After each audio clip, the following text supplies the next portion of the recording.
Sekali lagi selamat malam, saudara yang dikasih Tuhan.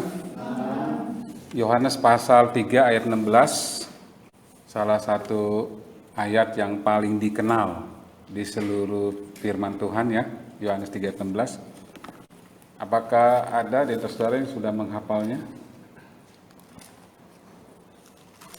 Dan banyak orang Kristen sudah menghafal ayat ini, karena ini ayat yang paling dikenal.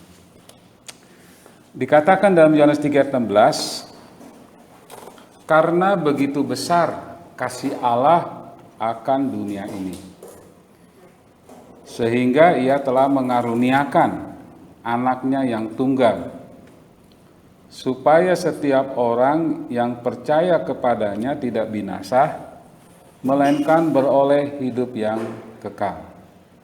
Ya, kita berdoa.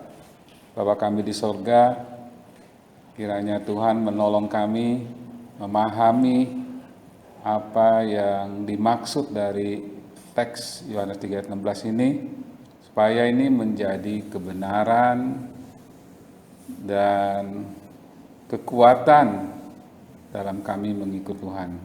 Terpujilah nama-Mu Tuhan, dalam nama Yesus kami berdoa. Amin. Saudara yang dikasih Tuhan, dalam tulisan Yohanes dikatakan bahwa begitu besar kasih Allah akan dunia ini. Allah mengasihi dunia ini. Apa yang dimaksud dengan dunia ini yang Dia kasihi? Dalam tulisan-tulisan Yohanes, konteks dari semua tulisan Yohanes, kata dunia dipakai kosmos. Nah, kata kosmos dalam tulisan-tulisan Yohanes jarang sekali mengandung pengertian seluruh umat manusia atau setiap manusia yang pernah hidup. Sebaliknya, dunia di sini bisa berarti alam semesta yang diciptakan. Seperti dalam Yohanes 17 ayat 24. Dunia di sini bisa berarti sesuatu seperti ciptaan yang jatuh dalam pemberontakan melawan Allah. Dunia ini juga bisa berarti semua bangsa sebagai yang menentang. Nah, jadi Allah mengasihi dunia ini. Dan kasih Allah yang besar ini ditujukan dengan mengaruniakan anaknya yang tunggal. Sehingga ia mengaruniakan anaknya yang tunggal. Mengaruniakan artinya memberikan. Tindakan Allah mengutus anaknya yang tunggal dimotivasi oleh kasih. Apa tujuan Tuhan mengutus anaknya yang tunggal ini, mengaruniakan anaknya yang tunggal ini? Kita tahu bahwa waktu Yesus datang ke dunia, Yesus berkata, anak manusia datang untuk mencari dan menyelamatkan yang hilang. Anak manusia datang untuk memberikan nyawanya menjadi tebusan. Yesus datang untuk menebus. Yesus datang untuk menyelamatkan orang percaya. Nah, jadi saudara, apakah tujuan Tuhan mengutus anaknya? Karena Dia mau menyelamatkan orang percaya. Saudara, dikatakan karena begitu besar kasih Allah akan dunia ini, sehingga Ia telah mengaruniakan anaknya yang tunggal. Supaya, itu hina, bahasa Yunaninya, itu berbicara mengenai tujuan. Ya. Apa tujuan Allah memberikan anaknya yang tunggal? Tujuan Allah adalah setiap orang yang percaya kepadanya beroleh hidup yang kekal. Tujuan Allah mengutus Yesus, tujuan Yesus memberikan nyawanya untuk orang yang percaya kepadanya. Supaya setiap orang yang percaya kepadanya. Tolong dicatat di sini ya. Jelas bahwa ayat ini tidak berkata setiap. Ya. Ayat ini tidak berkata siapapun yang percaya kepadanya, tetapi setiap orang yang percaya kepadanya. Saudara yang dikasihi Tuhan, semua yang dikatakan Yohanes dalam Yohanes 3:16,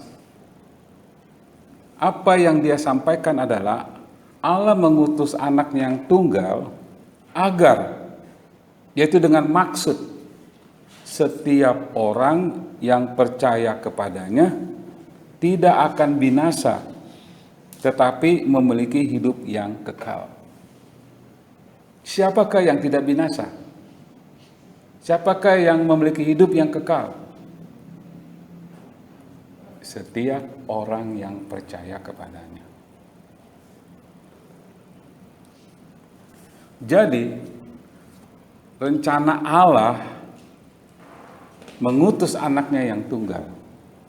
Rencana penebusan secara khusus ditujukan kepada mereka yang percaya.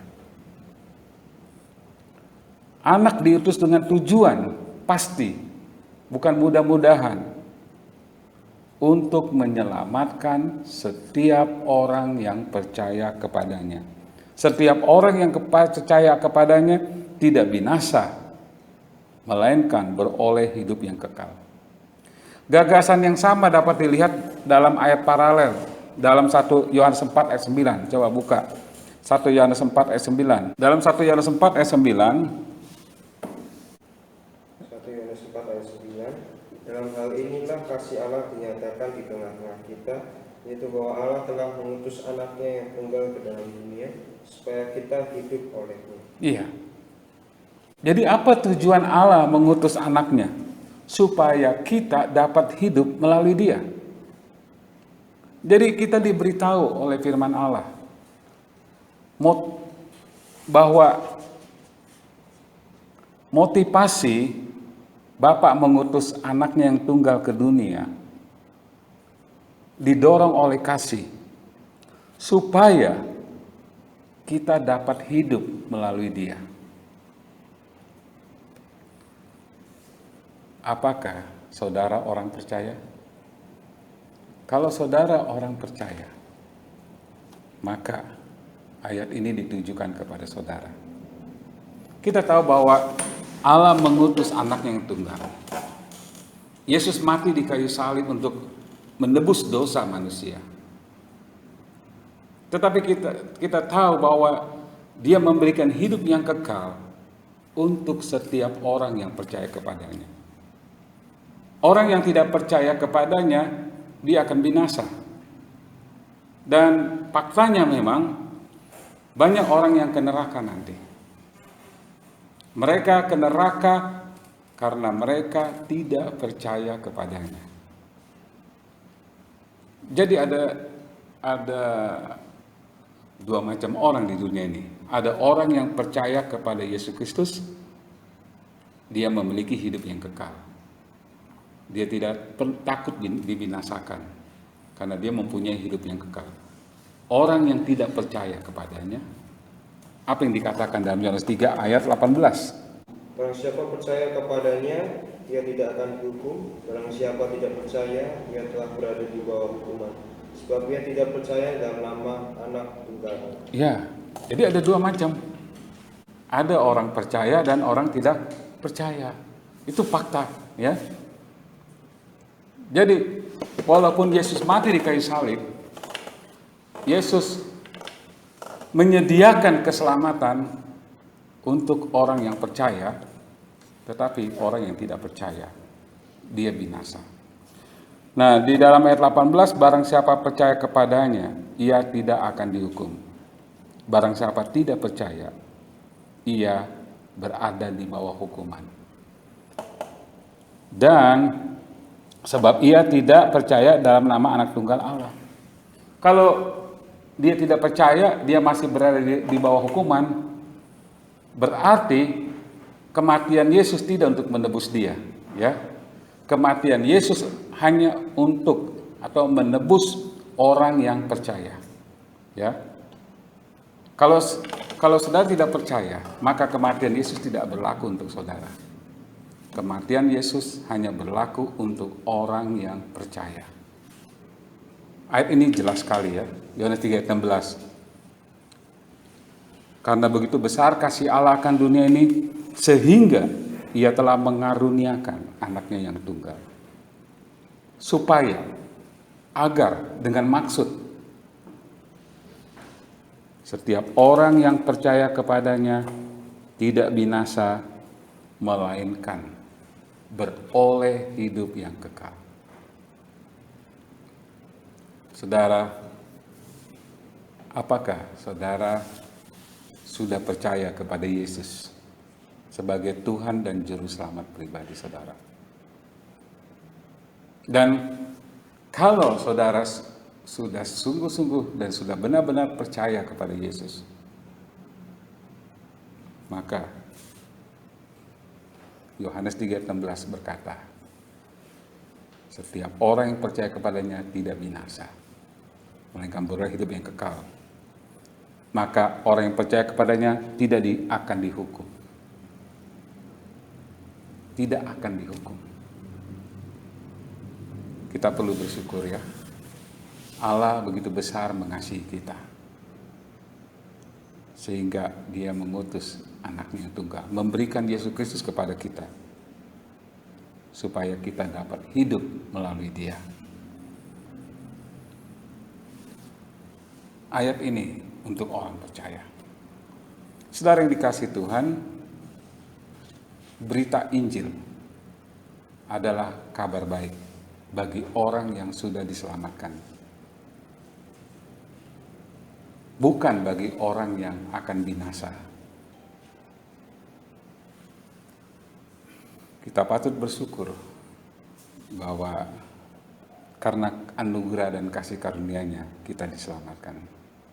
Kita percaya kepada Yesus Kristus semata-mata karena kemurahan Tuhan kepada kita.